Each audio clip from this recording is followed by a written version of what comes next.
La rueda del tiempo gira y las eras llegan y pasan, y dejan tras de sí recuerdos que se convierten en leyenda. La leyenda se difumina, deviene en mito, e incluso el mito se ha olvidado mucho antes de que la era que lo vio nacer retorne de nuevo. En una era llamada la Tercera Era por algunos, una era que ha de venir, una era transcurrida hace mucho, comenzó a soplar un viento en las montañas de la niebla. El viento no fue el inicio, pues no existen comienzos ni finales en el eterno girar de la rueda del tiempo, pero aquel fue un inicio.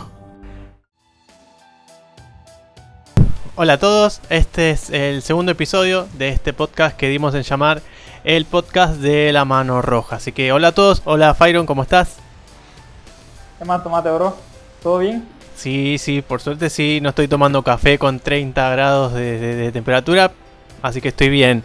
Como los hombres, 30 grados y como un campeón tomando café caliente. No puedo con lo que estás haciendo.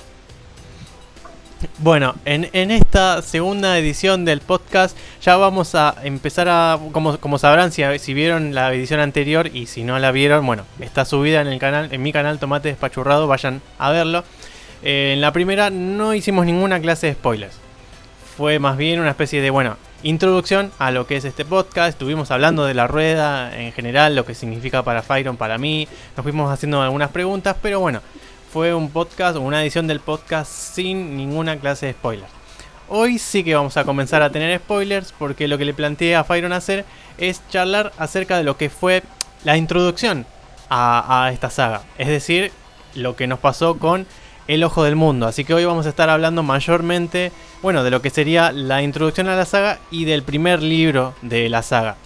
Como en el primer episodio fui haciendo unas preguntas que nos sirven como disparador de ideas, como guía incluso para poder ir haciendo el podcast. Así que yo las voy a ir haciendo como en la vez anterior, se las voy haciendo a Fyron, las voy a ir contestando yo y de ahí vamos a ir haciendo la charla. ¿Te parece bien, Fyron? Como siempre, excelente. Cool, así que vamos con la primera.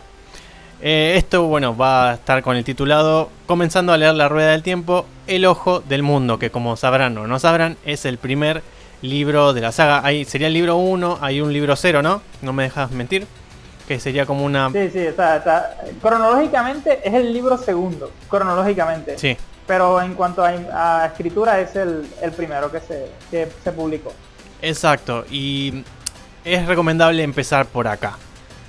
Hay algunos que han empezado por lo que sería la precuela, pero por ejemplo yo empecé por el Ojo del Mundo y sí, es como mucho más recomendable empezar por acá. Es que mi problema con la precuela es que cuando tú lo lees, si lo lees antes, te daña mucho de la historia del primer libro. Y si lo lees después, no te aporta nada que puedas necesitar. Entonces por eso siento esa precuela que es Nueva Primavera un poco vacía, la verdad. No me parece lo mejor que escribió Jordan, la verdad. Exacto, me parecía bien me parecía bien aclarar esto porque hay mucha gente que dice yo voy a empezar por el libro 0, y otros empiezan por lo que sería el libro 1, El Ojo del Mundo, así que nuestra introducción como podcast de La Mano Roja a la saga va a ser por El Ojo del Mundo. Así que me parecía bien hacer la aclaración. Y la primera pregunta que te tengo preparada es: ¿qué te pareció justamente el comienzo de la saga y sus primeros capítulos? A ver, yo con los primeros capítulos, cuando la impresión que yo tuve, porque como cuando lo leí no tenía ni la menor idea de que iba a la saga ni nada, o sea, iba totalmente en blanco. El primer capítulo que uno lee es el prólogo, o sea, el preludio prólogo, que se llama Cuervos, en el cual literalmente no te dicen nada, simplemente es un personaje que es Egwene, tiene su punto de vista y el capítulo trata de que ella quiere ser la mejor aguatera.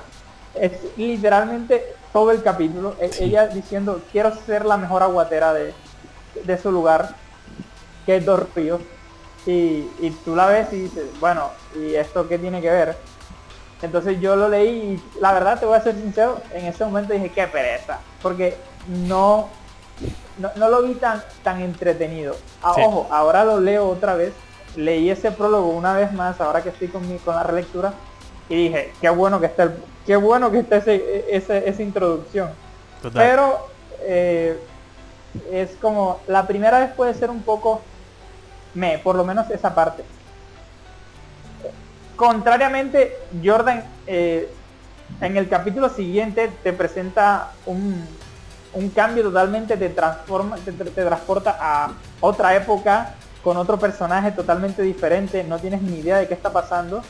Ves que todo está en llama, hay cadáveres por todos lados, un caos comparado con la relativa tranquilidad que estabas leyendo en un principio.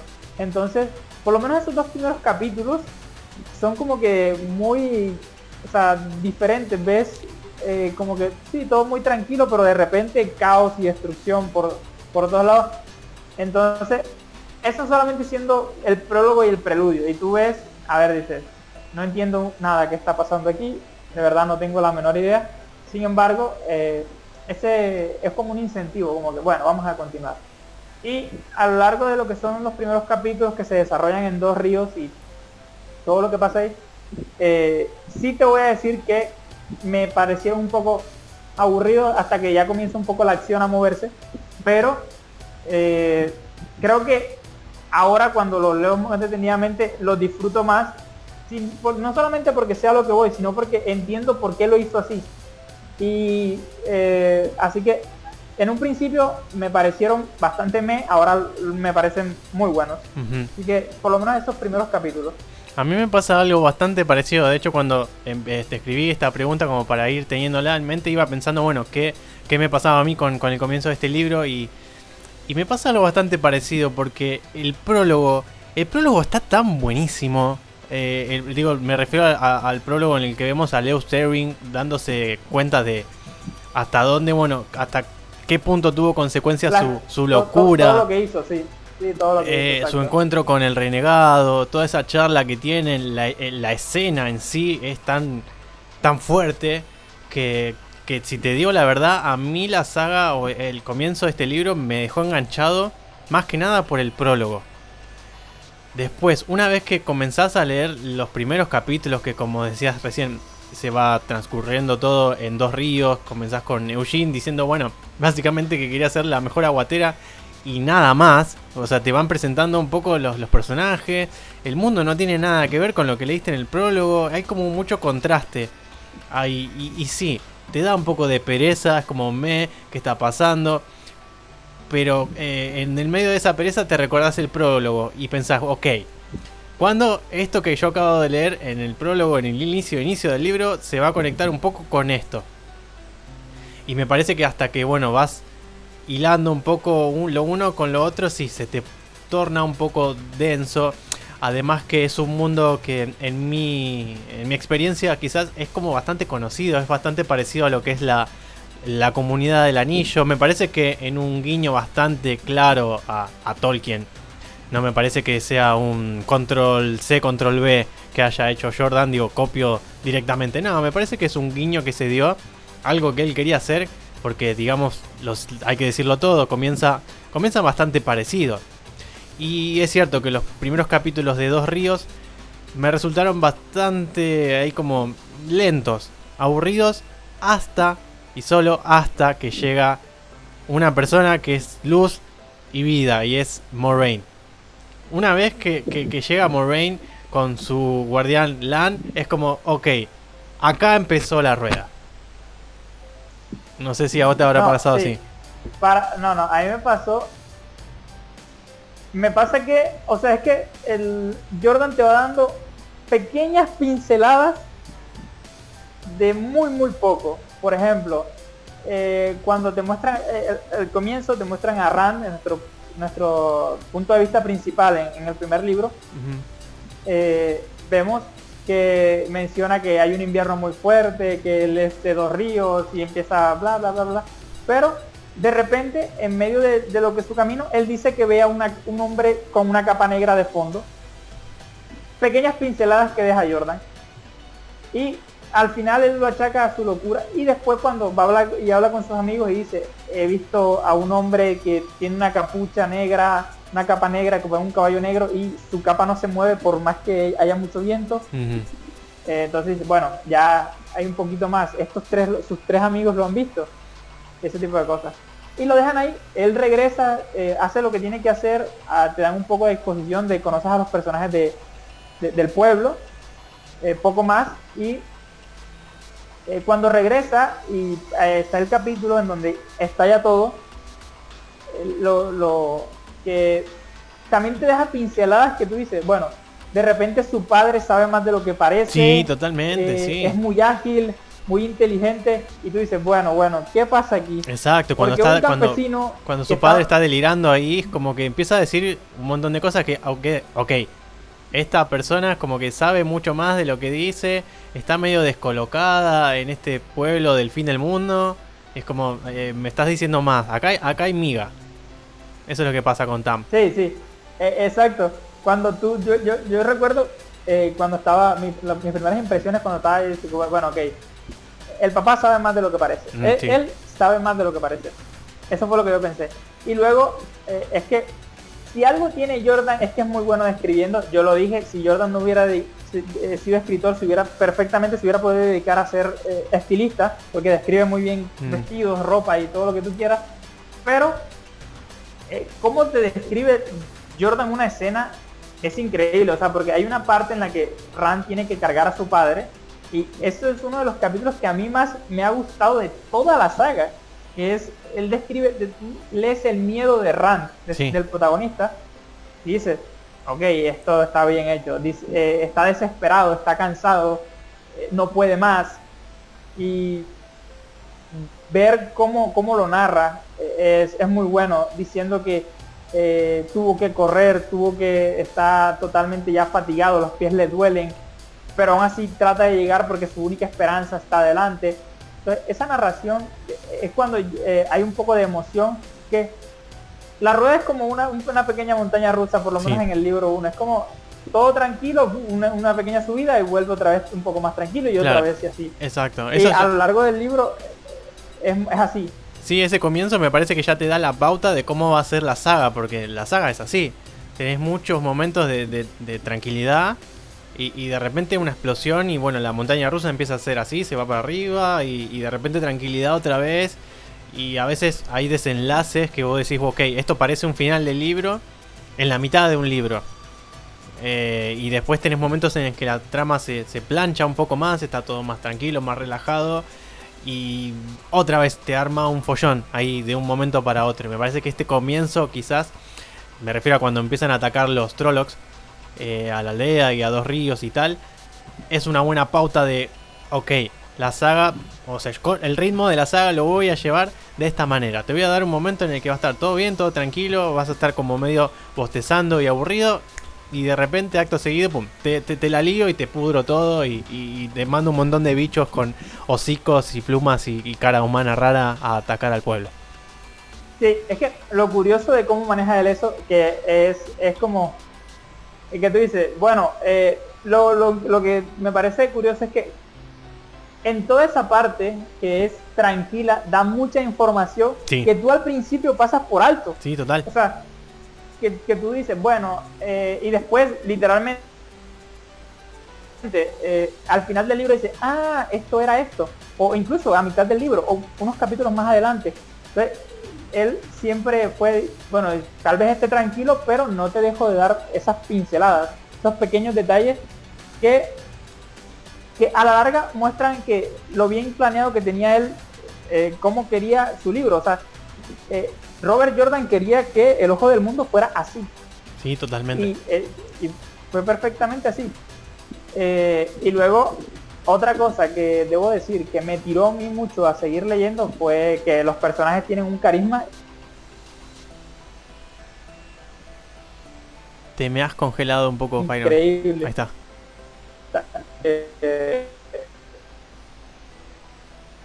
La rueda. Te estoy perdiendo un poco. Me parece que es la conexión. A ver, ahí pareciera que volviste. Pareciera, o no. Entonces, pregunta, no entiendo. No. Ahí está, ahí volviste. Listo. Listo. ¿Ahora ya? ¿Se me Sí, escucha bien? perfecto, excelente. Sepan disculpar, estamos en Latinoamérica, no se olviden, ya se los dije en el podcast 1, como le pasa a él, me puede pasar a mí, le puede pasar a usted. Entonces, no. Lo que me parece a mí que lo que son los personajes y su carisma es de lo mejor que tiene el libro. Y por eso es una de las cosas por las cuales seguí leyendo. No sé si te pasó lo mismo con la interacción que tienen los personajes. Todo ese enigma también. Sí, totalmente, sí, es como que hay mucho misterio alrededor de nuestros 3 primeros personajes, digamos que son los protagonistas. Aunque para mí, en principio, yo no los sentí tanto como protagonistas a ellos. Sí siento como que Jordan nos está explicando, ok, con estos 3 va a pasar algo importante. Y con estos 3 me refiero a Ran, a Matt y a Perrin. Creo de los 3, el que en general suele caer mejor, y es mi caso también, me enganché más con Perrin, si tengo que decir la verdad, en un principio. Creo que es el que más a uno le llega. Pero me parece que todas las luces al principio del Ojo del Mundo se las lleva Moiraine. Me parece que ella y Lan de alguna manera son como los protagonistas. Y no es como desmerecer al lugar que tiene ni Matt, ni Ran, ni Perrin, ni Eugene, ni Naev. Pero es que la llegada de Moiraine, el aura que tiene, el porte, todo el misterio que trae atrás de ella, el hecho de cómo la consideran los demás, tipo, llegó una Aes Sedai. Y aparte que es como que, ok, todos los que están en la aldea saben qué es Moiraine, saben qué es lo que hace, bueno, cuáles son sus capacidades, ¿no? Hasta cierto punto se hacen una idea. Y es como que vos estás fuera de un chiste que todos entienden y vos no. Entonces tenés que ir leyendo como para saber, bueno, quién es esta persona, qué es lo que está haciendo, pretende algo bueno con Ran, con Matt, con Perrin, o algo malo, los quiere ayudar pero los va a engañar. Es como que tiene mucho misterio alrededor de ese personaje. Y por mi parte, lo que me ayudó bastante a superar esa lentitud inicial fue la llegada de Moiraine. Me parece que la parte misteriosa y que a mí más me enganchó vino por ese lado, como también, como decías vos, especie de jinete que ven con esa capa, digamos, que no se mueve, la aparición de los Trollocs, porque uno piensa, ok, el hecho de que haya llegado una Aes Sedai con un guardián a esta aldea del fin del mundo olvidada, y que después hayan venido unos Trollocs, es como, no puede ser coincidencia, acá está pasando algo, quiero saber qué es lo que está pasando.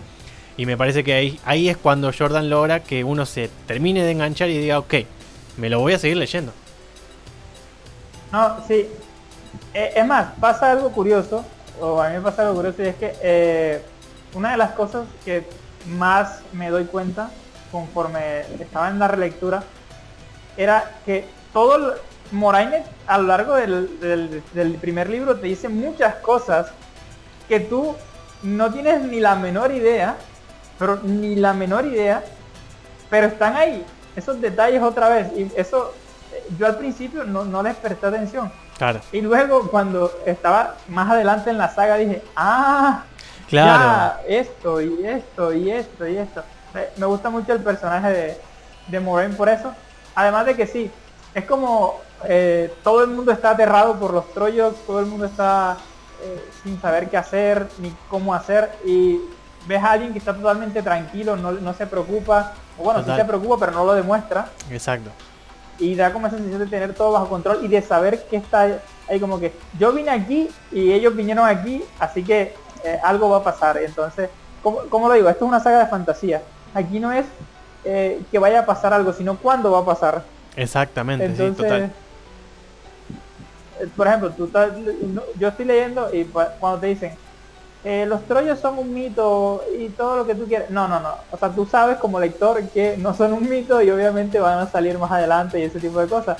La cosa es cuándo, y pues salen muy rápido, de hecho. Sí, lo sí, ves total. muy rápido. Sí, además el libro en sí, que después lo vamos a ir hablando con las preguntas que sigue, tiene muchos ingredientes que están muy buenos y que te terminan por enganchar.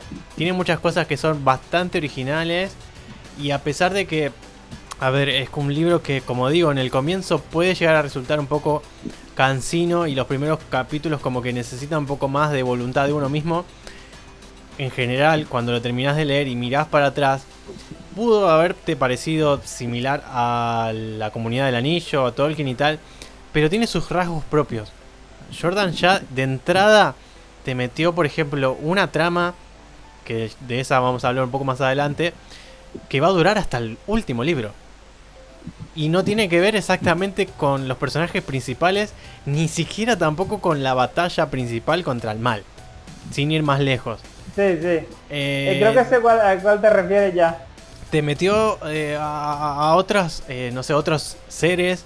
Te metió, te resolvió incluso un aspecto que es, a mí me embola, me aburre bastante las historias o los libros que te presentan una historia que básicamente se trata de un viaje, tipo salimos con nuestras carretas, nuestros caballos y tardamos todo el libro en llegar del punto A al punto B.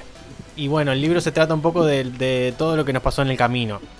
Y me parece que incluso Jordan hasta resolvió ese tema, porque nos da un atajo justamente para ir del punto A al punto B y que justamente ese viaje no nos abarque todo el camino.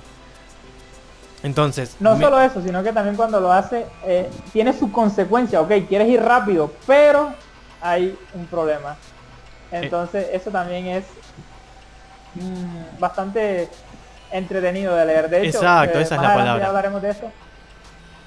Veremos más acerca de eso. Porque sí, a ver, lo que es como, ok, es como un mundo un poco medieval, no tienen medios de transporte rápidos, lo máximo es un caballo, así que toca totalmente a pie, entonces sí, pero Jordan me parece que lo soluciona muy bien a lo largo del libro, me parece bien. Exacto, y ahí sí que se empieza a diferenciar de quizás ese parecido inicial que tiene con Tolkien, que quizás sí era todo más medieval y quizás había mucho más aspectos mágicos. Acá Jordan te sitúa en un mundo en el cual no tiene nada que ver con el prólogo que leímos, que si hay algo que abunda parece ser es la magia. Cuando estamos en Dos Ríos con todo este grupo de personajes nuevos que se nos presentan, estamos en un mundo en el cual no sé si es medieval exactamente, pero sí que están bastante atrasados en lo que es la tecnología y tampoco es que compensen eso con la magia, porque si bien hay magia, no es que está en demasiado, que está demasiado presente, o que la magia, ¿cómo decirlo? Espera un momento, Tomate. Sí. Ya regreso. Como decía, no es un mundo en el cual la magia abunde, no es un mundo en el cual la magia solucione cosas en las cuales la tecnología, no es un mundo como el nuestro en el cual, tenemos la tecnología, ya no estamos en una época medieval. No hay ninguna de las dos cosas cuando inicia la saga. No tenés ni mucha magia, ni tampoco tenés mucha tecnología. Entonces vos decís, ¿a dónde voy?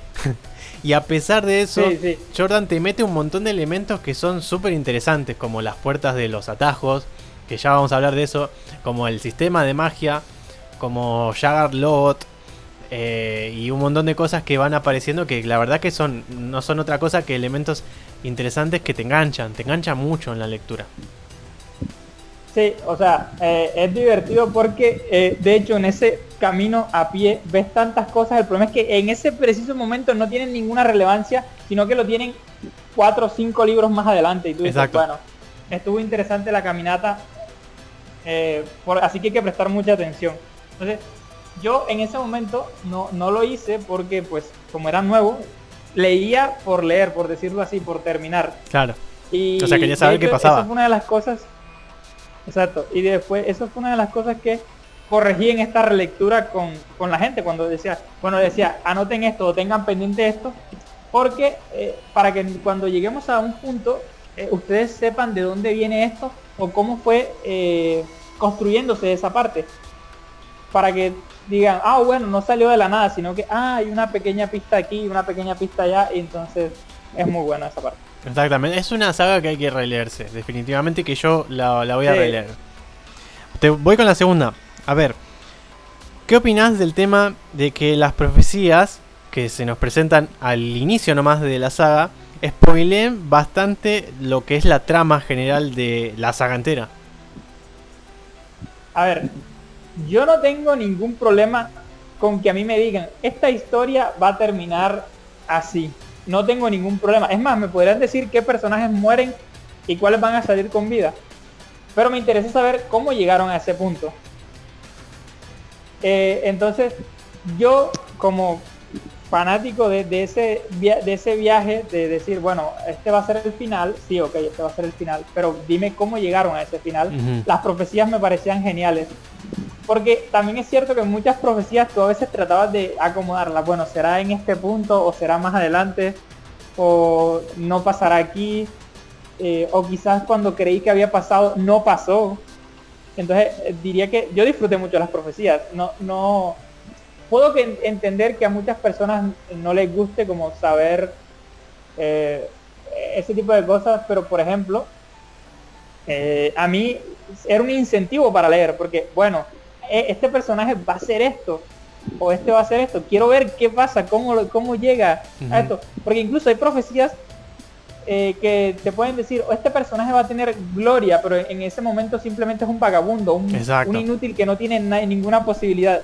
Pero cómo ese personaje puede pasar de la total inmundicia a la gloria absoluta es muy genial, y saber que eso va a pasar es como, él estás viendo qué está haciendo ahora, vamos a ver para ver cómo llega a esa gloria, por decirlo así. Y eso te tiene en vilo y te tiene enganchado durante toda la saga, y lo hace bastante Jordan.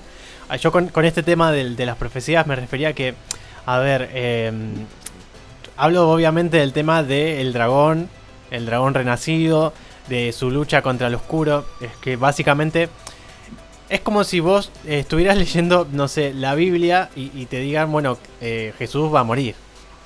Entonces va a morir. Loco, para... pero me hiciste el spoiler, ¿cómo me acabas de hacer? Exacto. Es no. Yo para qué me la quiero leer después.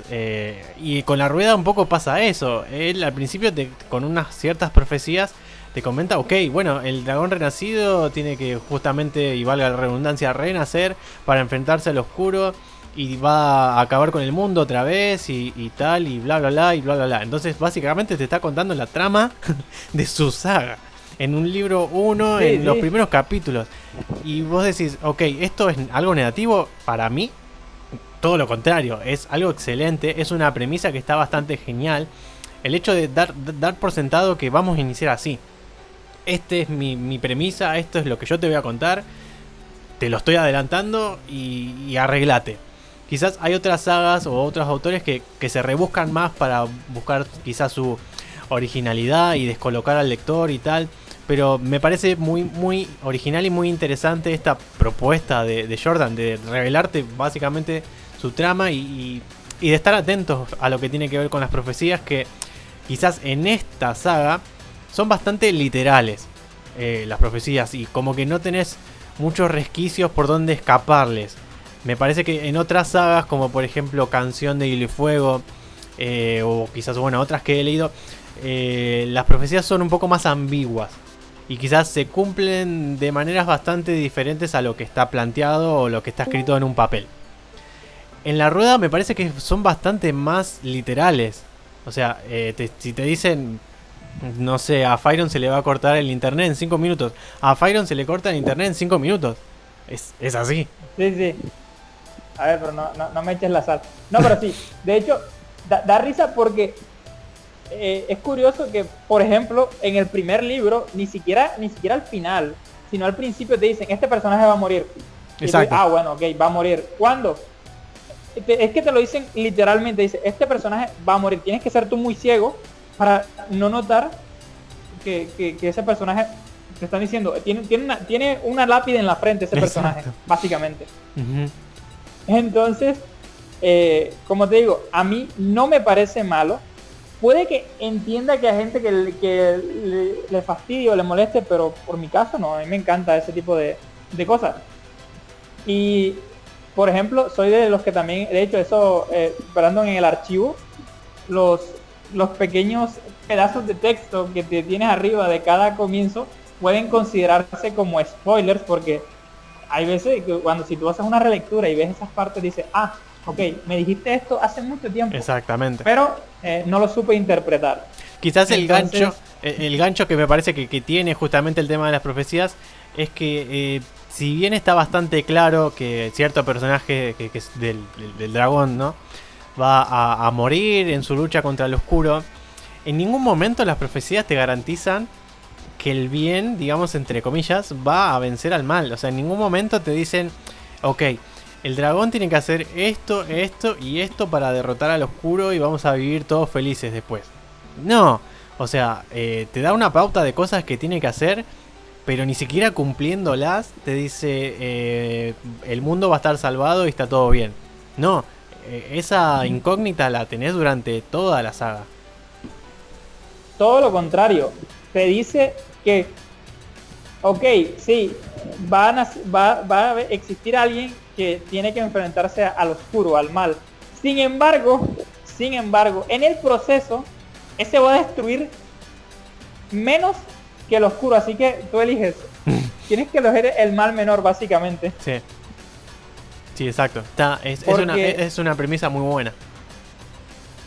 Exacto, es como, te lo plantean como, bueno, ok, tienes la destrucción total del mundo y tienes la destrucción parcial. ¿Cuál es la mejor? Pues tienes que elegir la destrucción parcial, ¿Sí? Porque por lo menos alguien va a salir vivo. Exactamente. Así que eso me gusta mucho de cómo maneja las profecías en ese aspecto Jordan. O sea, me parece genial y entretenido. ¿Y qué opinión te merecen los personajes principales que se nos presentan en el principio de la saga, en El Ojo del Mundo? A ver, yo lo dije, los tres protagonistas, Matt, Rand y Perrin, para mí son los tres idiotas más grandes que se han escrito en la literatura. Totalmente. Sin embargo, los quiero mucho, o sea, son personajes increíbles. Si bien es cierto que al principio no ves muchos personajes, porque tienes un punto de vista, después sí ves más. Espera un momento. Sí. Ya regresé. Bueno, mientras voy contando lo que me parece a mí. A mí me han encantado bastante Rand, me ha encantado bastante Matt y Perrin, y me parece que hay como un momento para cada uno de ellos durante la saga. Es decir, hay momentos en los cuales me parece que Matt te puede llegar a caer bastante mal, bastante pesado. Hay momentos en los cuales lo vas a amar, lo vas a adorar. Lo mismo para Rand, vas a decir, este pendejo, ¿qué le pasa que tiene en la cabeza? Porque es tan dramático. Hay momentos en los que vas a querer abrazar justamente a ese pendejo. Lo mismo Perrin, digo, hay momentos en que te sulfura, te exaspera su forma de ser, quizás su falta de decisión, si se quiere, o el hecho de que se repiense tanto las cosas. Pero hay otros momentos en que te parece, bueno, el mejor personaje que se pudo haber escrito nunca.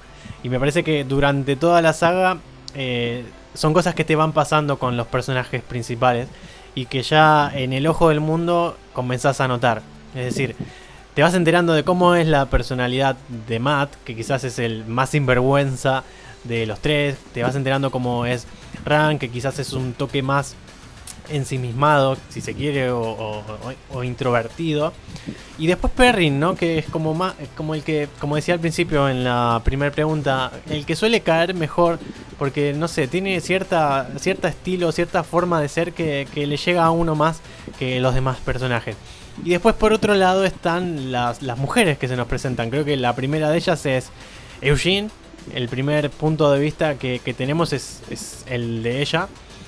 Y no tenés mucho material como para decir, ok, Eugene me encanta, me acabo de enamorar de este personaje y ok, se convirtió en mi favorita. Quizás no.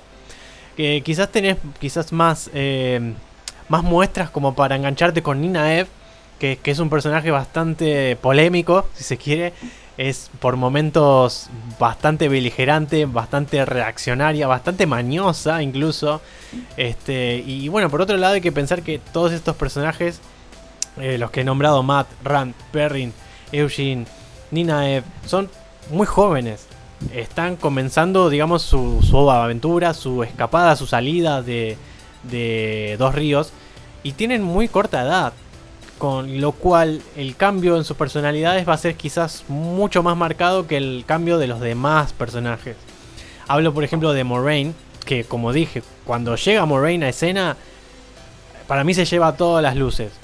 Y un personaje que, como decía Fyron, todo el tiempo está en el control de la situación, tiene un porte magistral, un porte de una reina si se quiere, y esa personalidad, tiene todo calculado. Entonces, imagina que una persona así cambie a lo largo de una historia es como un poco más complicado, pero aún así tiene su cambio, su crecimiento personal y sus momentos complicados.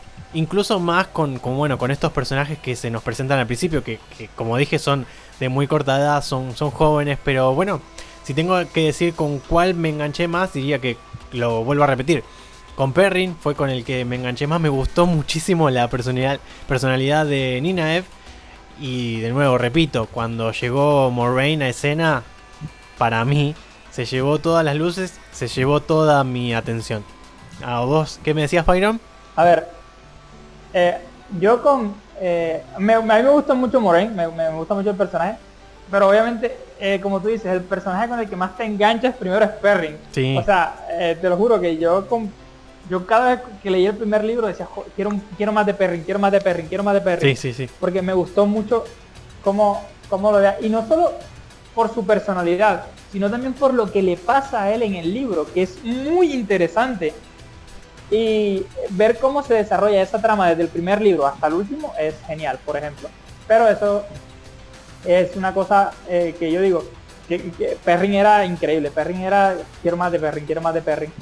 Y debo decir también que a mí Nynaeve me caía pero como una patada en el estómago. O sea, era horrible leer a Nynaeve. Es pesada al principio, pero es complicada.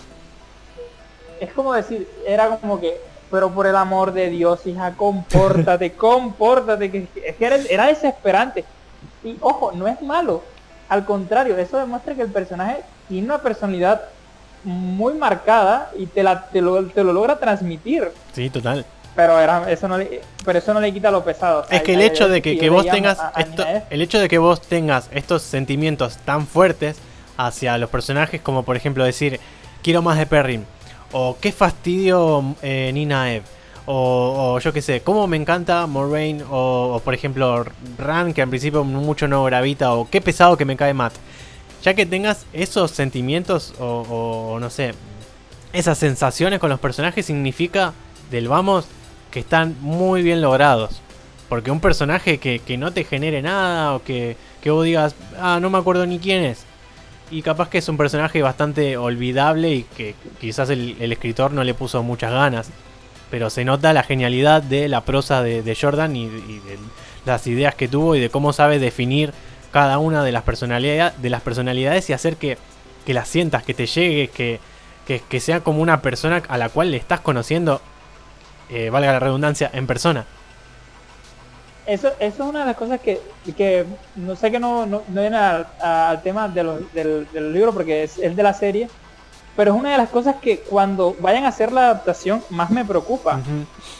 El hecho de cómo van a adaptar esa personalidad de X personaje puede ser complicado, porque hay cosas que cuando tú las lees no puedes transmitirlas con verlas que alguien las actúe.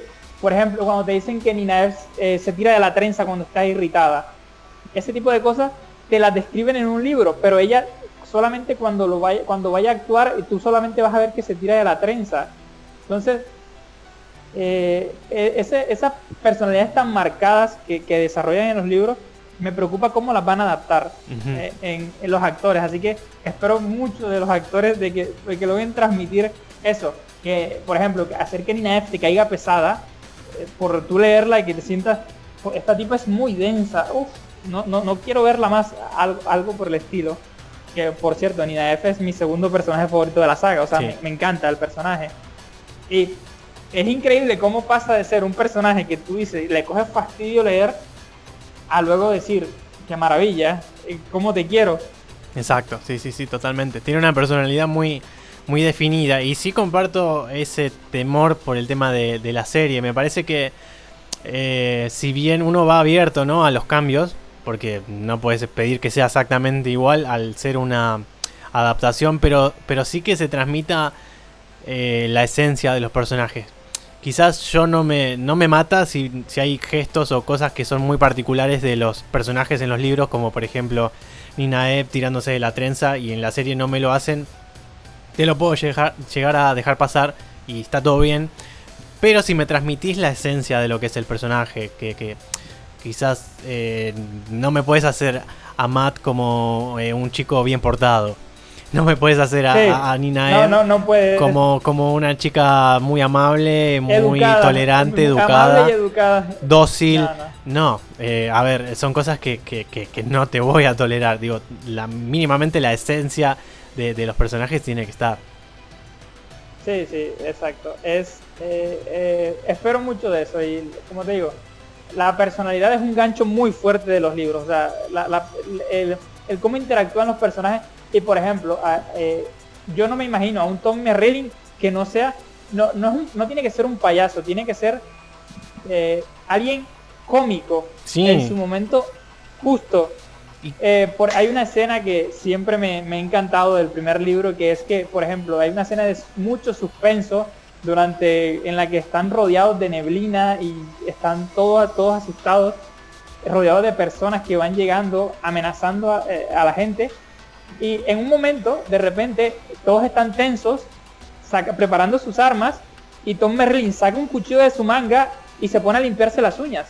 Sí. O sea, ese momento yo me reí mucho cuando leí ese momento y digo, qué bien está logrado eso de que se saca a limpiarse las uñas porque está totalmente despreocupado. Exacto, sí. Entonces, no es que sea un payaso, tiene que ser su humor justo, porque sí, porque tampoco quiero que se caricaturicen a los personajes. exacto, por ejemplo. no es Tom Merrilin no es el alivio cómico, si se quiere, en el libro, no.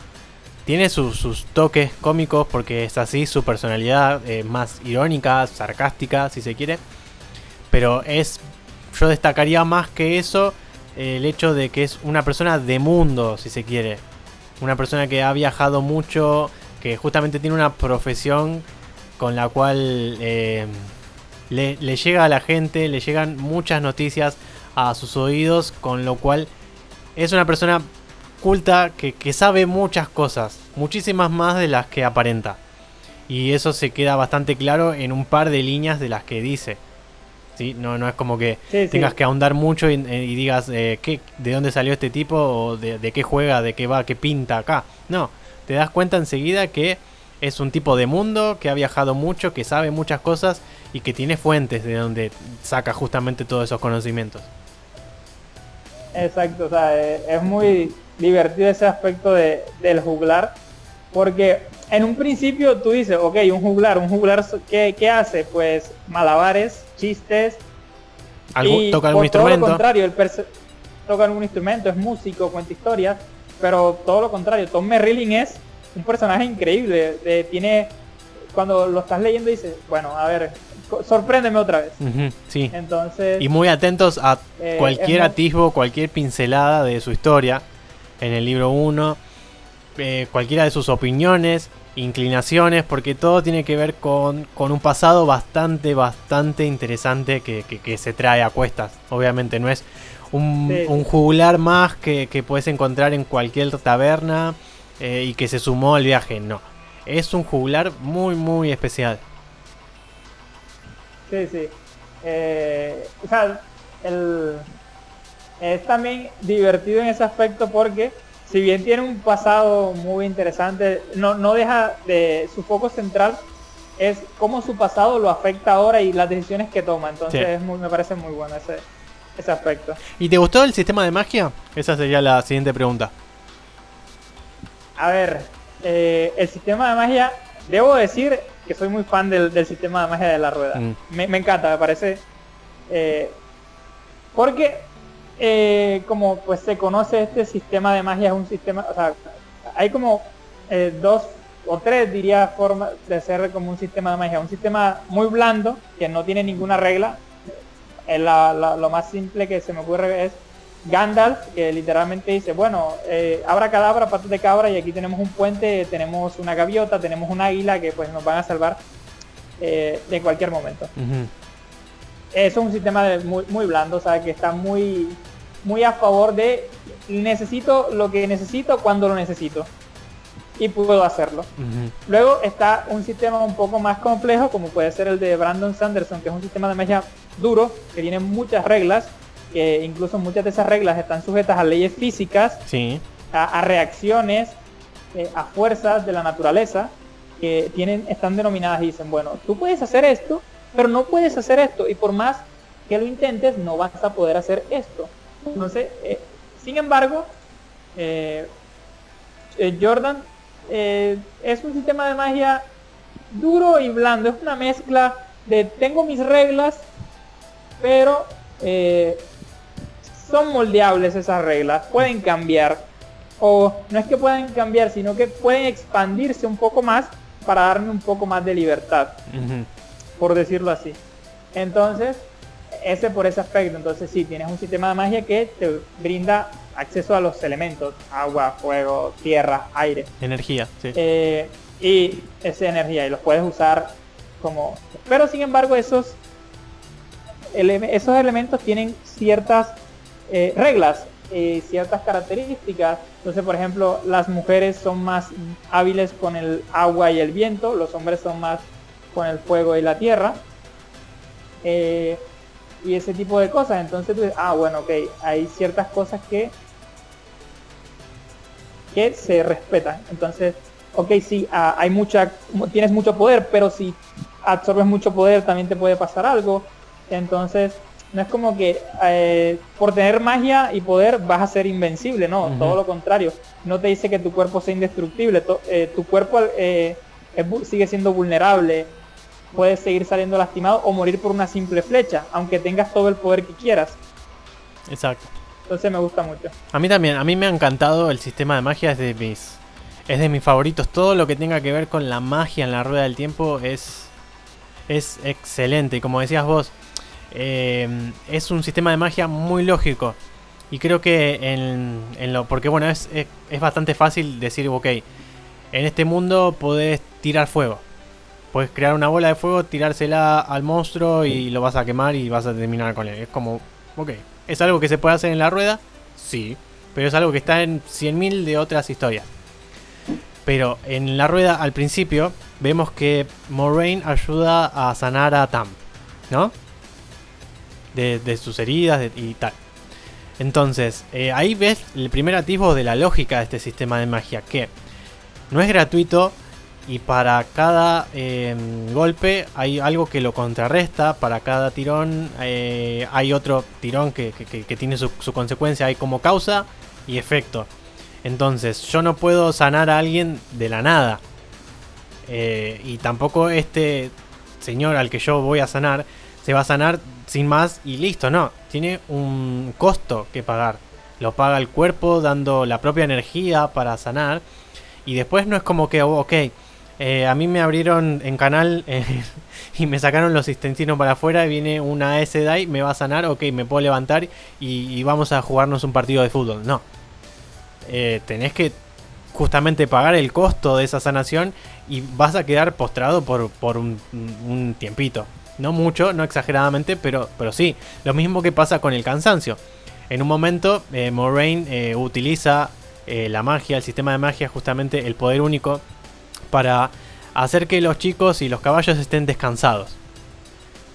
Lo cual también tiene un costo, porque, a ver, no es como que yo te quito el cansancio y ese cansancio ya está, se fue, olvídate de él, seguimos corriendo. No, mi rey, eso me lo tenés que pagar después. O sea, el cansancio te va a venir todo junto.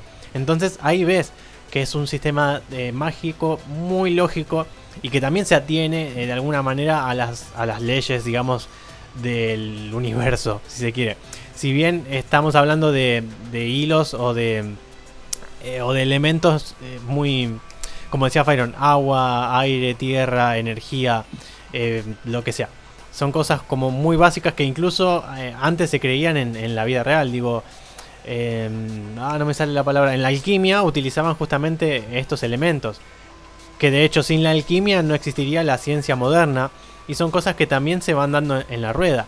Una salvedad que hay que hacer en cuanto al sistema de magia es que se ha perdido mucho conocimiento de la era de la leyenda a cuando comienza la saga. Entonces, hay que tener en cuenta que hay un montón de otras cosas que se sabían antes de la magia, de cómo funcionaba el universo y de cómo complejizar la magia, de cómo funcionaba un cerebro, cómo funciona el cuerpo, que se perdieron.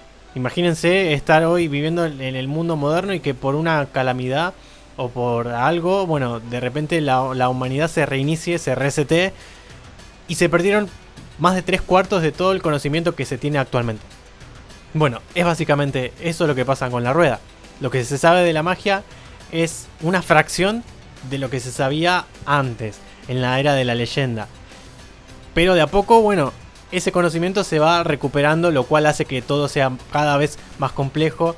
El sistema de magia, que de buenas a primera parecería ser simple, porque bueno, son como hilos que las Aes Sedai van tejiendo con estos distintos materiales, aire, fuego, aire, perdón, dije aire 2 veces, energía, se van complejizando y no es como tan sencillo.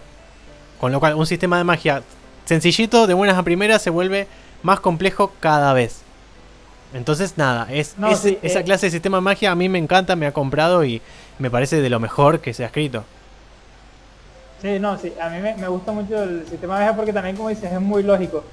Entonces pasa en el caso de, por ejemplo, si una persona que tiene acceso a la magia de la rueda, que es el poder único, quiere sacar agua de un río, lo que hace es que usa tejidos de aire para direccionar el agua que quiere sacar. Entonces, lo que está haciendo es cogiendo una burbuja de aire para sacar agua. Entonces, todo ese tipo de cosas es muy interesante. Y otra cosa que me parece genial de lo que es el sistema de magia es la división que existe de los polos opuestos, que eran saidin y saidar. Sí. Ya eso de existe una parte para los varones y una parte para las mujeres. Y ver cómo todo ha cambiado debido a ciertas circunstancias es genial. Entonces me parece muy creo bien. que eso se puede explicar incluso un poco, porque no es spoiler, se nos cuenta apenas comienza la saga. O sea, las mujeres son las únicas que manejan el poder único, porque la parte masculina, o sea, para que los hombres puedan usar este poder, fue infectada por el oscuro. Entonces, si un hombre empieza a ¿cómo se llama? A usar el poder único, a encauzar, automáticamente se vuelve loco a causa de esta infección y termina muriendo. Sí, lo bueno de eso es que es como, ok, si tú dices, bueno, si un hombre encausa, eso quiere decir que está condenado a la locura, condenado a morir, y te lo plantean muchas veces. Entonces dices, ok, bueno, ok, esto va a pasar, pero quiero ver cómo o por qué terminó ese aspecto, o cómo se va a desarrollar eso de la locura, o de, bueno, ok, tú vas a usar el poder, pero si lo usas te vas a volver loco, vas a morir y te necesitamos vivo, por decirlo así. Entonces son muchas cosas que me parecen geniales, y lo de la infección es una de las cosas que más me gusta. Por eso, porque no es, ok, vas a tener mucho poder, sí, pero por ahí no es, porque entre más uses, tu vida más está en riesgo. Y no solo tu vida, la de tus seres que te rodean. Exactamente. Entonces, es muy buena esa parte. Sí, ese planteo me resultó excelente. El hecho de que solamente las mujeres puedan usar el poder, y cómo eso a mí me deja fascinado siempre que hablo de este tema, cómo eso influyó en la sociedad, en el mundo entero. Cómo eso hizo que las mujeres estén tan en los lugares, o tan fuerte en los lugares que serían de gobierno o de toma de decisiones. Es un mundo en el cual tenemos muchas mujeres al poder, eso es lo que quiero decir.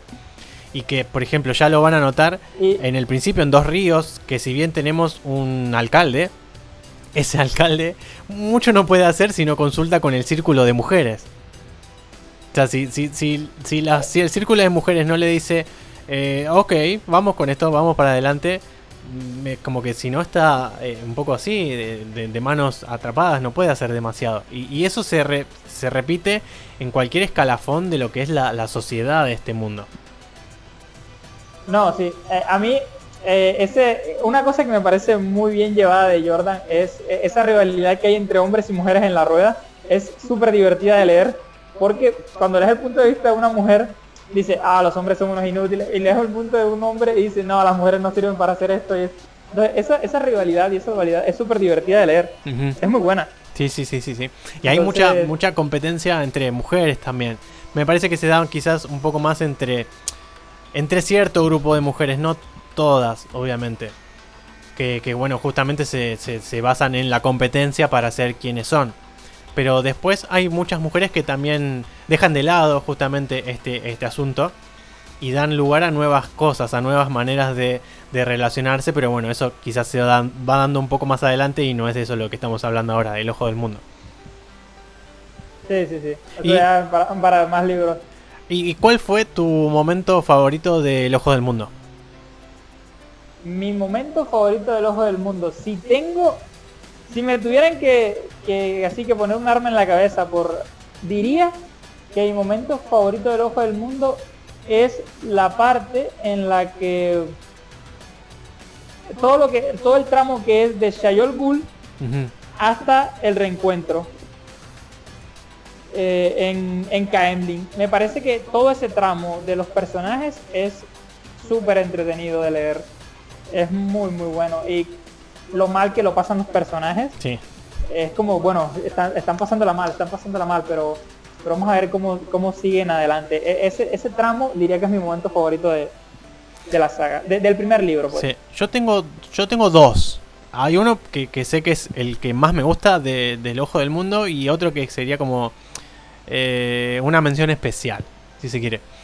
Me gustó mucho, obviamente me gustó mucho el final, que es a lo que vos te estabas refiriendo más bien, porque es un final muy trepidante, como que pasa todo rápido, todo junto, y no puedes parar de leer. Tiene ese rasgo muy característico el final del primer libro. Pero mi momento preferido está más bien en mitad del libro. Cuando se meten en esta ciudad abandonada, en la cual ni siquiera los Trollocs, ni siquiera los Myrddraals se quieren meter. O sea, cuando entran por ellos... Por eso, esa es la parte que yo dije, por eso. Perdón, entendí que te referías al final. Leíste Shayol Ghul. Vos dijiste Shayol Ghul. Bueno, Shadar Lagoth. Ahí está. Perdón, me confundí. Sí, hablamos del mismo momento entonces. Esa parte es simplemente espectacular ese momento. Sí. Es muy bueno. Es excelente, o sea, vos estás leyendo y te dicen... A ver, venís de encontrarte con un montón de bichos raros y feos como son los Trollocs. Después los Myrddraals, que si viste las peleas con los Myrddraals y te enteraste de sus características, decís, ok, ¿qué hay más feo que esto? ¿Qué hay más aterrador que esta mierda?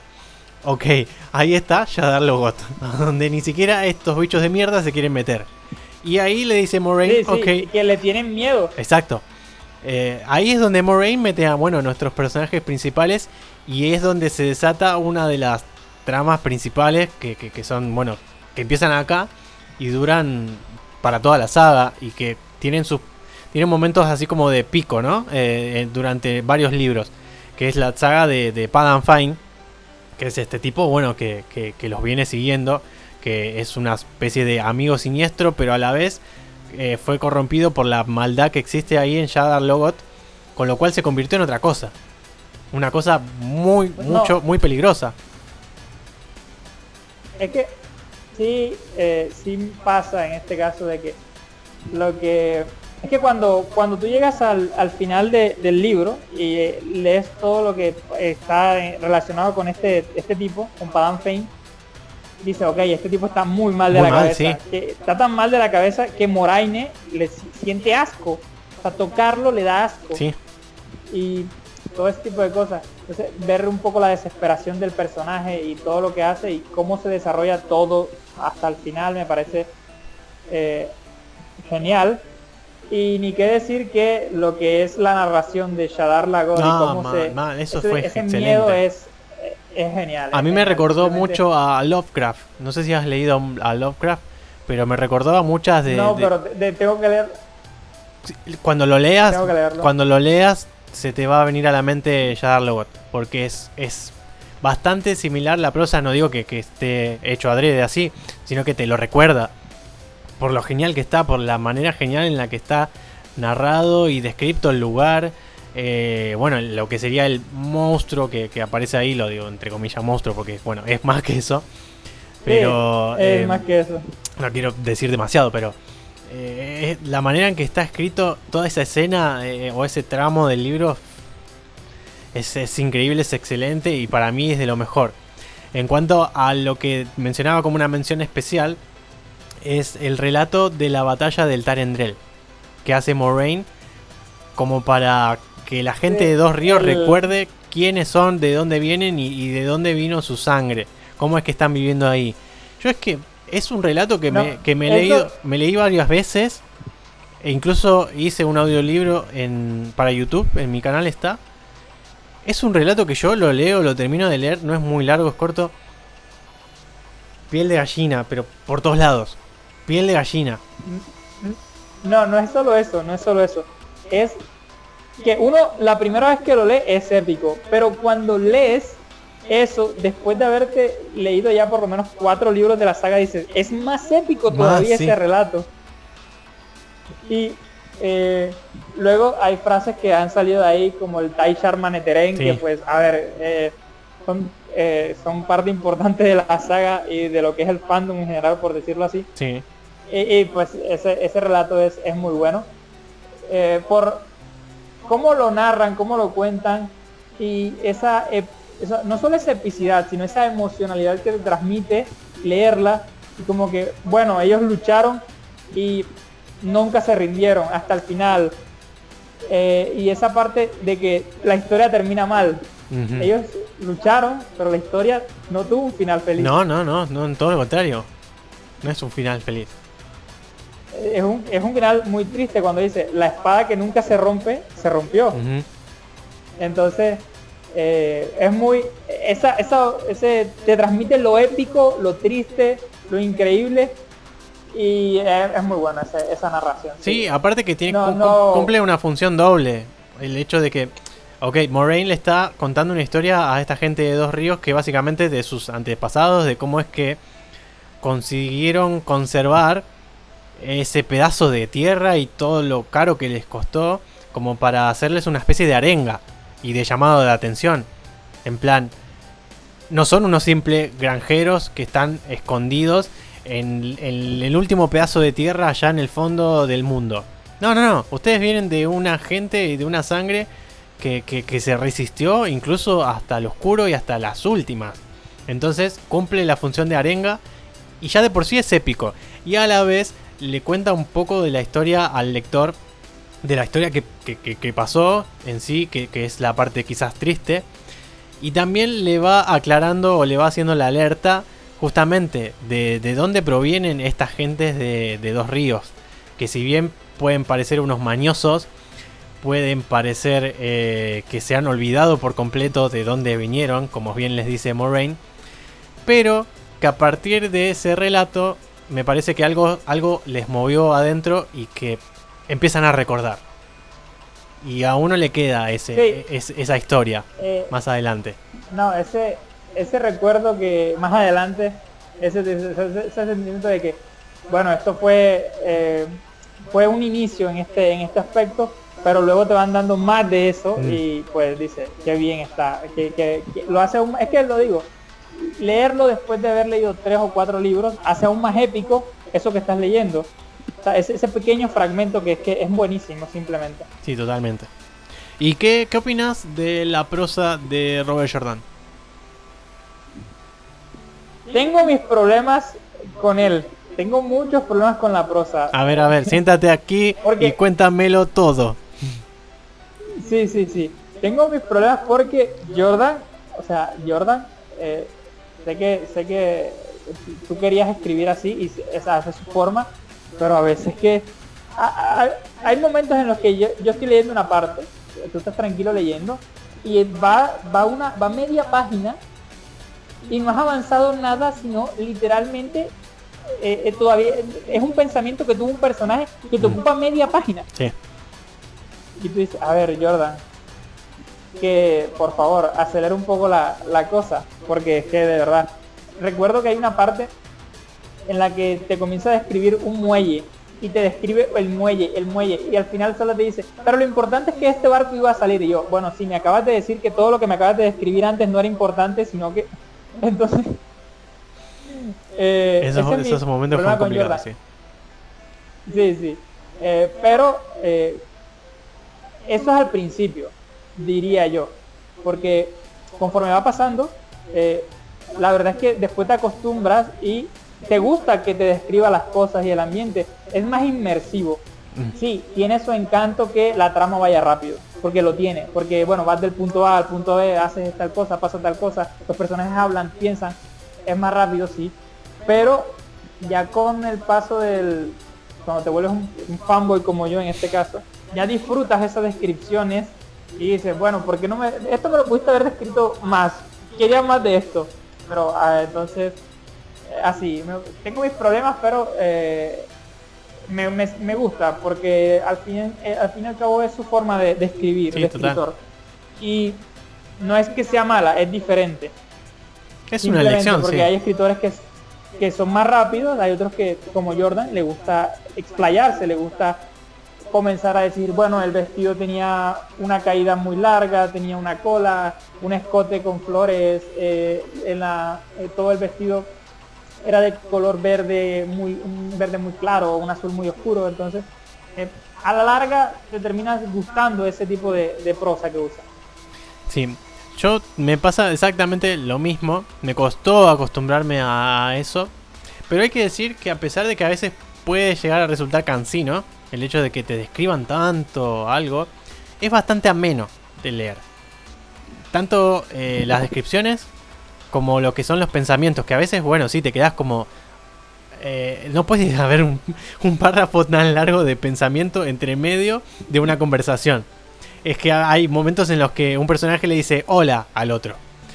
Y después de ese hola, y antes de la respuesta del interlocutor... Hay un párrafo, 2 párrafos completos de pensamiento que tú dices, pero por favor... Ok, no te da el tiempo para pensar. Si no es como que, bueno, el personaje se quedó como... hola. Sí. ¿Entendés? Y es como anticlimático a veces. Pero bueno, es la manera de escribir que tiene él y sí que es un poco difícil de acostumbrarse al principio y puede que resulte cansino. Es ameno. Es algo que a pesar de que estás leyendo así y decís, ok, pasemos a lo que sigue o pasemos a la acción, te permite seguir avanzando con el libro. Digo, no afecta demasiado lo que es el ritmo de la lectura. Esto es quizás hablando de lo que me gusta un poco menos de la prosa de él. Ahora, hablando de lo que me gusta más, chicos, o gente que está leyendo La Rueda que va a empezarlo. Si en un momento notan que algún personaje está por empezar a soñar, o está contando un sueño que tuvo, o está dentro de un sueño, bueno, se me ajustan bien a la silla porque van no sé, a leer una genialidad. Cada sueño, cada cosa onírica que le toca contar a Jordan es excelente, es exquisita, es el momento más top, más allá arriba de la prosa. Es que después de que lees un sueño escrito por Robert Jordan, es que te quedas que flipas en colores. O sea, es demasiado excelente. Es que me gusta mucho cómo... es que esa es la cosa. Se siente muy pesada su prosa cuando describe cosas normales, sí. Pero cuando se va a cosas como que de cosas sin sentido, como los sueños, en donde puede literalmente alterarla como él quiera y contarla como él quiera, es genial leerla. Sí. Es como que hay una parte que te puede contar que está en un laberinto y está caminando con el laberinto y de repente el laberinto se levanta o da vueltas, el personaje ve algo que no podía ver, o sea, es muy bueno como su mismo estilo de prosa, como a veces puede resultar, a veces un poco pesado, porque es que a veces resulta un poco pesado para unas cosas, pero es que para otras es funciona, genial. sí. Pasa lo mismo con lo de Shadar Lagoth y la parte en la que Rand carga a su padre. O sea, tú cuando lo lees, cuando lo ves, dices que bien está contado, sientes la desesperación, sientes el miedo, sientes el pánico, te sientes acorralado, sientes como si no pudieras respirar y tú estuvieras ahí. Entonces lo hace muy inmersivo y por eso creo que para las cosas cotidianas como el de hablar y el pensamiento puede ser un poco pesado, pero cuando ya te mete en una ciudad que está maldita, por decirlo así, y todo es muerte y destrucción, o un sueño en el que la realidad se dobla totalmente y es de terror, pues la verdad es que es mucho mejor esa prosa. Sí, a mí, como te digo, me resultaba quizás más pesado leer una descripción de un vestido, de una ciudad, de un puente, de lo que sea, pero cuando hace lo mismo en los sueños es como si su prosa cambiara por completo. Se vuelve más veloz. Las descripciones son excelentes, que no puedes pasar de ellas. A veces es como que cuando se pone a describir cosas cotidianas, vos decís, este párrafo me lo saltearía por completo y no me cambia nada. Pero cuando está describiendo cuando está describiendo un sueño es como no me puedo saltear ni un punto ni una coma. Es tan excelente, tan exquisito todo y notás, es como si fuera su elemento. Contar y escribir sueños. Está como por completo en su zona de confort de lo que escribe mejor. A mí me daba la sensación de que eran las escenas que él escribió, pero de un solo tirón. Y que no le hizo ningún cambio, porque está épico, excelente. Es de los mejores sueños que he leído. Mira, eso también es lo que hace, que a mí me encanta, que es lo de cómo maneja, por eso. Así como maneja los sueños así de bien, las profecías también se sienten así. Sí. Al tú leerlas, las sientes rítmicas, las sientes como que te cuentan mucho, pero al mismo tiempo no te están contando nada. Uh-huh. Entonces, o sea, su prosa a veces puede jugarle en su contra, porque lo hace. Sí. Y, de hecho, muchas veces, muchas personas que he visto que dicen, comencé el libro, pero es que no pude porque me pareció muy aburrido, muy largo.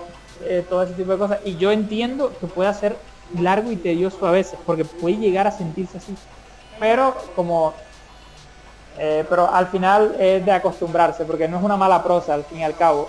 Era su estilo simplemente, y su estilo era describir mucho. Sí, aparte, como digo, lo vuelvo a repetir, no son descripciones cansinas, digo, son bastante amenas de leer, no es algo que vos digas, ok, me estoy durmiendo.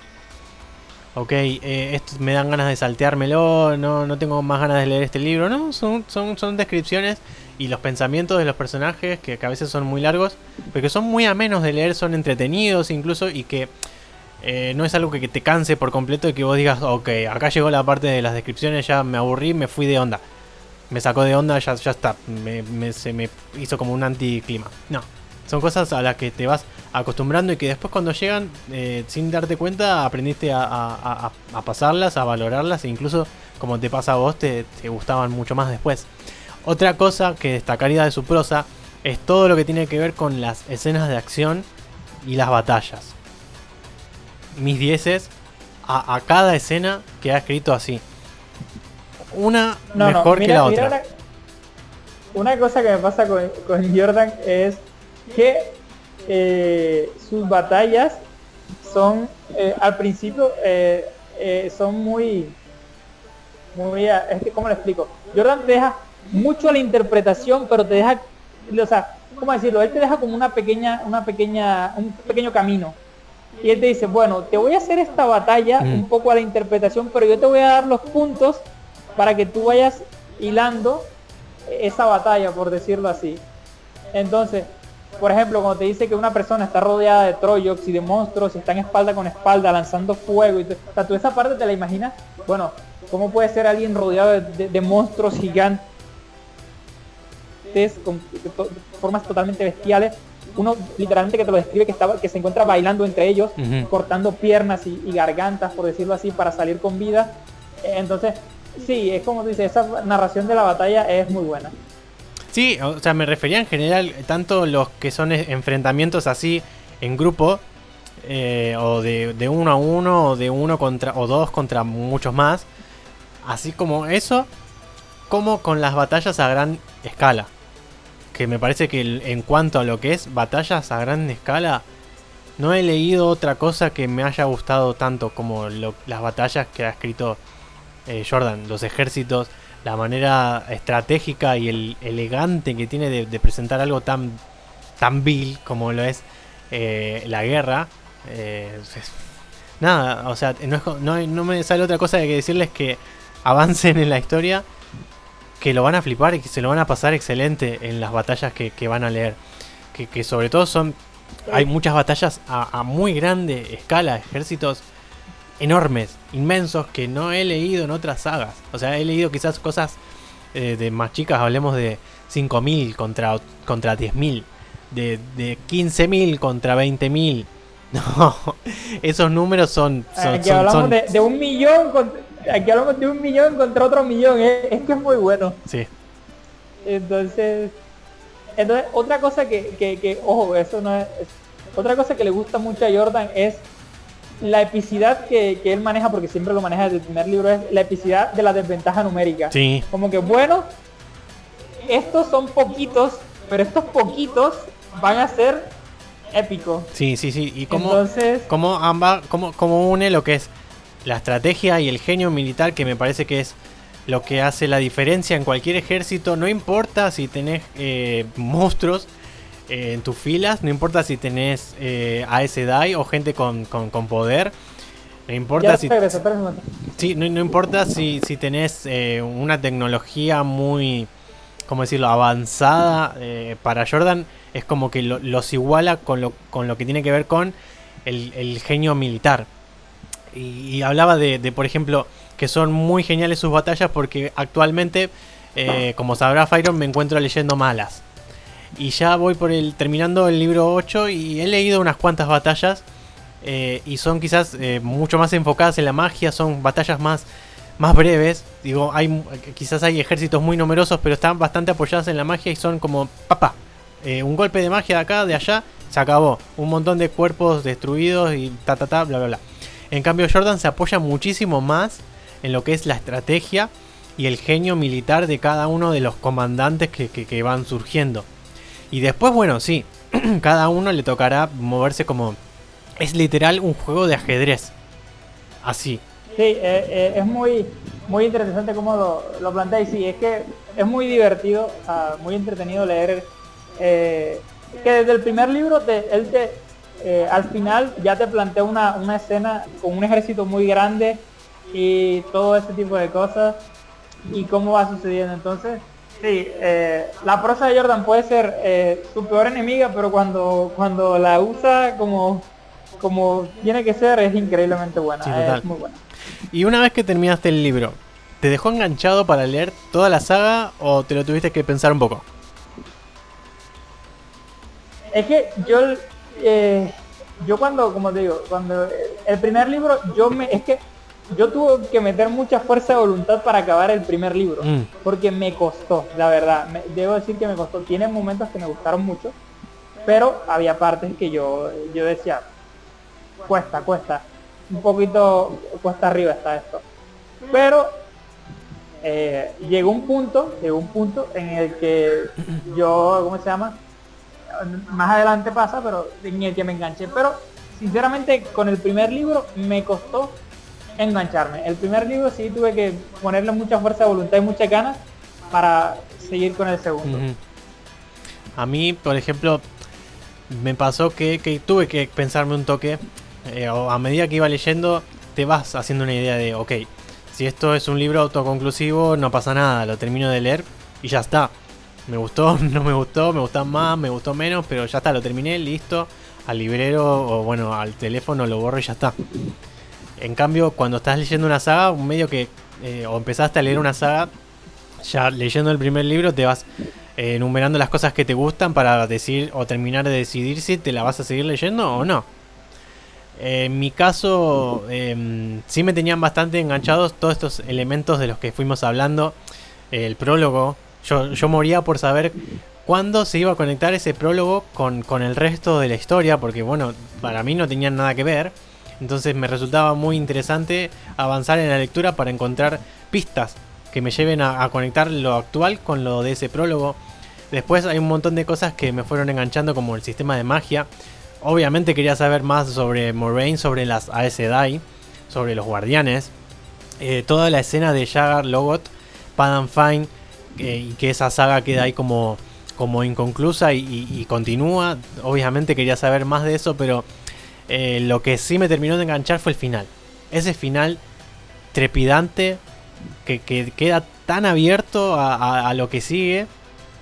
Eso fue lo que me terminó de enganchar. Y yo dije, ok, no sé exactamente si me voy a leer toda la saga, pero yo quiero saber cómo continúa esto. O sea, no puedo dejar la saga acá.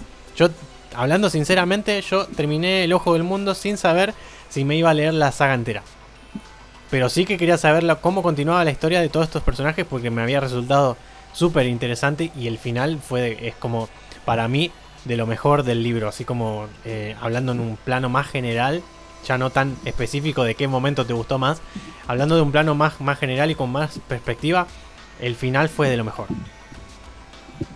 A ver, yo sí, el final me gustó mucho, pero debo decir que me costó entenderlo. De hecho, yo recuerdo que me tuve que leer ese final como 2 veces, porque decía, a ver, bueno, ¿qué está pasando aquí? Entonces, cuando terminé de leerlo, dije, no entendí un carajo, volvamos a leer otra vez, porque entonces fue un poco confuso.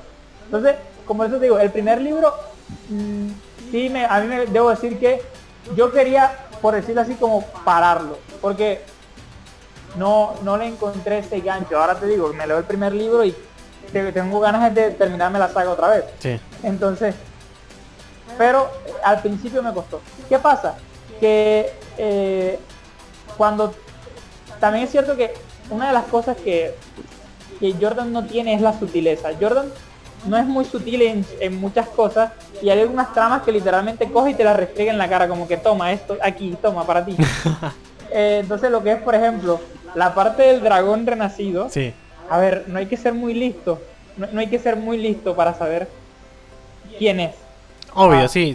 No es como que tú digas, pero y esa revelación del final, yo dije, bueno, ok, a ver, esta revelación, ok.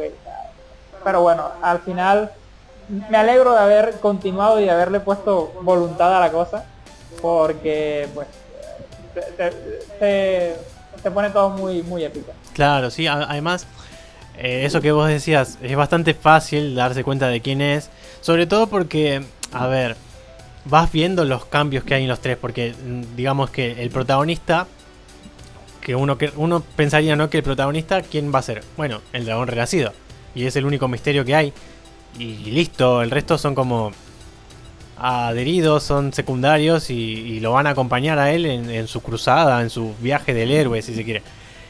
Pero resulta que no, porque van otras 2 personas con él, que también son casi igual de importantes y que están experimentando unos cambios.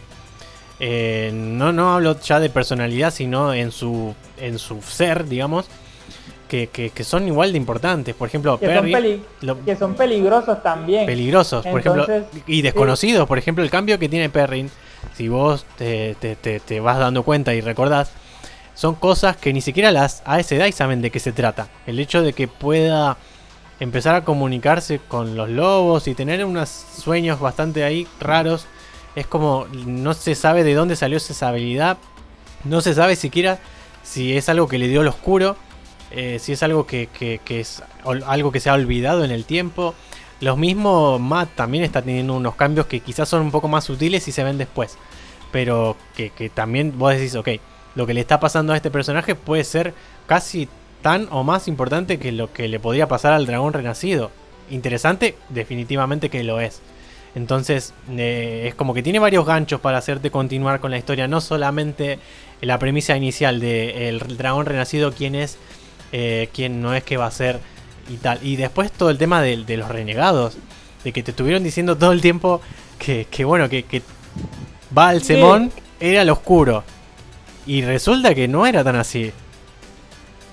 Pero no, sí, hay mucha, es como, yo lo pongo así como que o sea, todo cómo te lo pintan y todo ese tipo de cosas es muy genial en lo que es el primer libro, y ver qué pistas te dejan para más adelante y cómo las trata Jordan son geniales. Pero yo solamente le digo que los que comenzaron la saga y están en el primer y segundo libro y les cuesta un poco, no se rindan, porque de verdad o sea, la saga es una cosa maravillosa que ya después llegaremos más a ese punto, pero hay un punto en el que al final, cuando tú terminas de leer la saga, yo cuando terminé de leer la saga, yo quedé con... No, porque, ojo, no, lo que voy a decir, no sé, que no se malinterprete, de que quedé con un vacío en el pecho, porque dije, ¿y ahora qué? Ujú. Porque después de haberme leído 14 libros de la saga, y dije, o sea, todo este que pudo haber comenzado un poco aburrido, me dejó este vacío existencial de por qué terminó. Exacto, y además O sea, entonces, otra cosa que yo haría como alcance para los que están empezando y que quizás les resulta un poco denso y pesado y no saben si seguirla o no, es que, por ejemplo, yo donde realmente, y eso ya lo vamos a hablar quizás en el próximo episodio, donde me terminé de enganchar fue en el libro 2. En el libro 2 sí que te puedo decir, ok, yo acá me voy a leer toda esta historia, ya está. Porque sí, me voy a leer toda la saga. El libro 2 tiene muchas cosas. Exacto. El libro 2 tiene muchas cosas que eso sí es un golpe tras golpe que te dice, bueno, ok, esto sí lo quiero saber. Claro, pero el alcance es este. El Ojo del Mundo es un libro que a pesar de comenzar la saga, que como saben es una saga de 14 libros, está la historia bastante contenida. Tenemos muy pocos personajes, conocimos muy poco de la... O sea, conocemos algo o bastante de la geografía. Vamos como desbloqueando un toque el mapa. Pero a decir verdad es una fracción de lo que es este mundo. Si vamos al caso y contando lo que sabemos después del mundo en general, es eso, es una fracción y es una historia que si bien va por varios lugares, por varias sendas y que pasan un montón de cosas, está bastante contenida. ¿Y qué pasa? Que en el libro 2 esta historia hace así. Y se abre por un montón de lados, por un montón de caminos y explota. Ahí es cuando explota. Si pensaste que tenía cierto parecido con Tolkien, ya está, a partir del final del libro 1 y quizás a partir de mitad del libro para adelante, pero pongamos que al final del libro 1 ese parecido se acabó. Esta historia cobra personalidad propia y se abre por otros 1000 caminos y la historia deja de estar contenida por completo.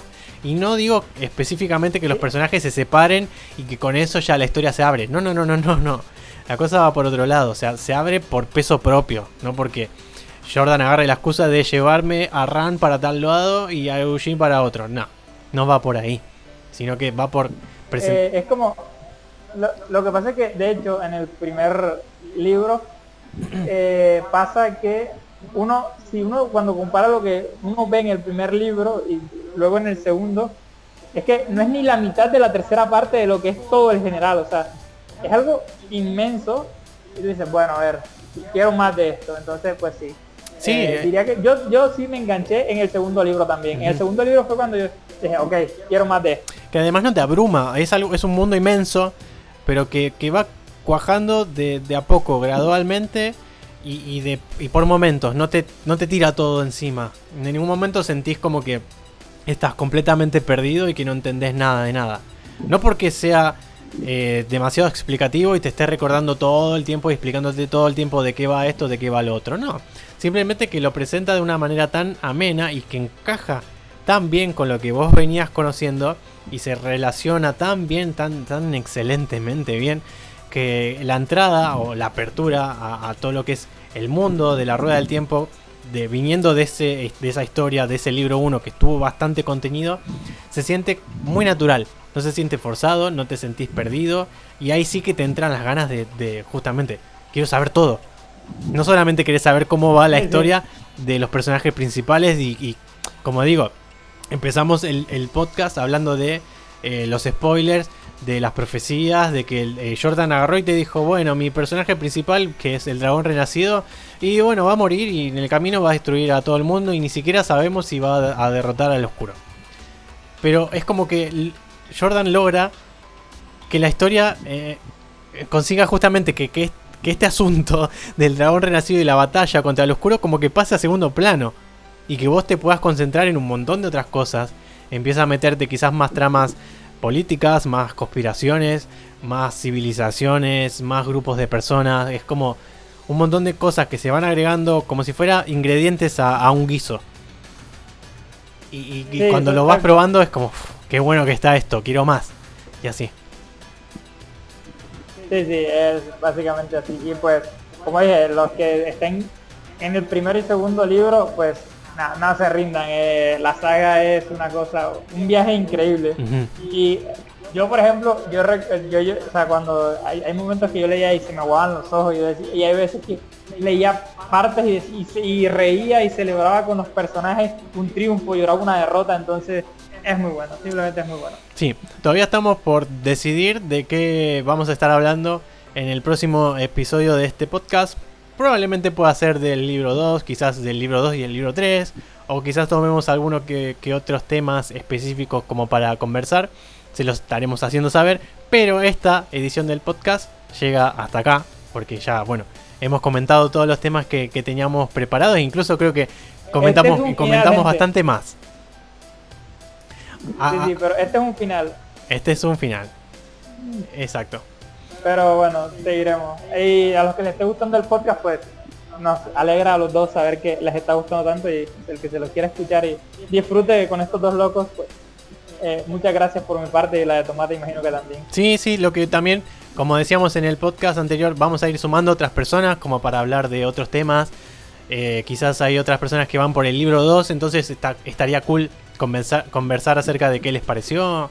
Y si hay noticias sobre la serie, vamos a aprovechar el espacio para ir comentándolas y tal. Así que nada, temas no van a faltar, y incluso está difícil decidir de qué se va a hablar, porque hay muchísimo sobre qué hablar de la Rueda del Tiempo. Así que bueno, como les decía, esta edición es hasta acá. En unos días va a estar subido en YouTube, pueden verlo las veces que quieran, comentar, y estén atentos a nuestras redes sociales. A Fyron lo pueden encontrar en Twitter, también en Instagram, en Facebook, a mí lo mismo, Tomate Despachurrado. YouTube, Instagram, Facebook, WhatsApp, Telegram. Bueno, Telegram no tengo, pero ya saben. Si quieren envíennos una paloma, también contestamos eso. Sí, totalmente. Señales de humo respondemos también. Exacto, señales de humo, Skype, nada. Y métanse al Discord de los seguidores del diagrama. Les voy a dejar el enlace con la invitación en la descripción del video, y en los comentarios también lo vuelvo a repetir por si quieren meterse. Les vuelvo a recordar que se está haciendo una lectura en conjunto de la saga. No sé por dónde van ya, Fyron.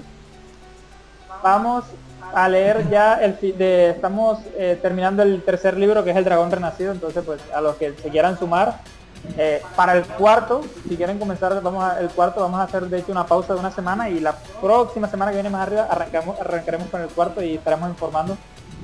Pues la charla es bastante amena, nos reímos, hablamos de qué nos pareció un personaje o qué hizo. Entonces, pues todo el que desee participar o se quiere unir, pues es bienvenido. Excelente. Así que pueden sumarse a esa charla, a esa lectura conjunta, perdón. Y como también, si quieren sumarse al podcast, si quieren aportar algo, o quieren tener una charla con nosotros acá en este podcast, lo mismo, nos pueden escribir por YouTube, por Twitter, sobre todo por Twitter, que es por donde andamos más ahí activos. Nada, nos escriben un mensaje, nos comentan, no sé, estoy leyendo tal o cual libro, voy por esta saga, o ya terminé de leer la saga. Hacemos un lugar en las actividades que tenemos planificadas y nos sumamos acá a la charla. Y nada, esto fue todo. Perdón por los inconvenientes técnicos. Perdón, especialmente pido perdón por bueno, nuestra voz de latinoamericanos, que quizás a no todos les gusta. Sí. Perdón por eso. A ver, yo lamento que tengan que escuchar esta voz latinoamericana, gente, lo lamento, no puedo hacer más. Traté de quitarme lo latinoamericano bañándome, no pude, o sea, de verdad yo lo lamento, pero no me dio el jabón. Entonces, pues pido disculpas humildemente por mi acento latinoamericano. Sí, yo estaba... Mi acento sudamericano. Sí, yo venía probando algo escandinavo, pero no se termina de pegárseme. Sí, nada. Entonces dije... se me da muy bien el mandarín también, entonces... Capaz para otra edición del podcast me salga quizás ahí un poco el escandinavo. Pero sí, para este no llegué. La próxima edición del podcast, escúchame, va a ser en Loquendo. Eso, sí, con nuestras caras y todo, pero en Loquendo, ahí está. Bueno, sí, gente, que encuentren agua y sombra en este día. Nos vemos la próxima. Nos vemos, Fyron. Bien.